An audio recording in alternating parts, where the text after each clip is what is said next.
Good morning. It is Tuesday.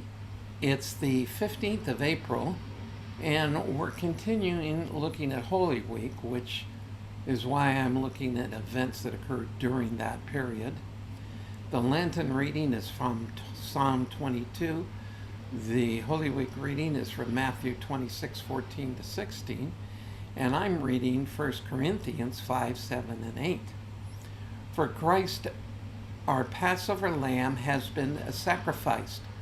So then let us celebrate the festival, not with old yeast, the yeast of vice and evil, but with bread without yeast, the bread of sincerity and truth. Now, for those who follow me other than on YouTube, I posted the Wailing Wall recording of Passover Lamb back on Sunday, which was really Saturday night was the beginning of Passover, so I posted it. And or maybe it was Friday, I don't know. Anyway, I posted that song on Saturday, I think. And so the point is that Passover always was intended and points towards Jesus as the Messiah. And sadly, the Jews today have no clue. And even secular Jews still generally celebrate Passover, although as tradition and not as an actual account of God freeing us from Egypt and all that was involved with that, and all that points to Jesus as the Passover Lamb, that he suffered one time for all.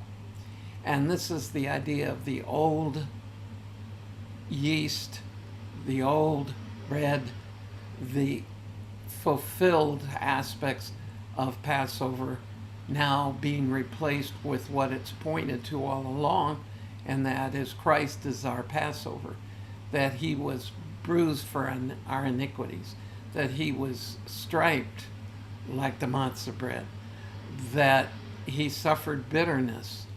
And so each aspect of the Passover service points to an aspect of Christ's ministry. And he is the Passover lamb that was sacrificed one time for all. So now, for those of us, when we celebrate Passover as Hebrew Christians, Messianic Jews, whatever terms you want to use, we see it as it's intended, as it was fulfilled in the work of Jesus as the Messiah.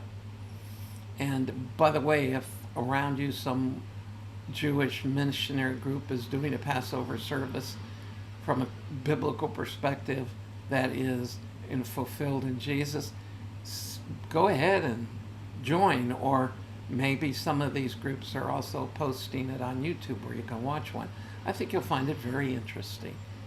And so remember, he is our Passover lamb, one time for all, the sacrifice for our sins. And that's what we're looking at as we move closer and closer to Good Friday. And so have a blessed day, and I'll see you again tomorrow.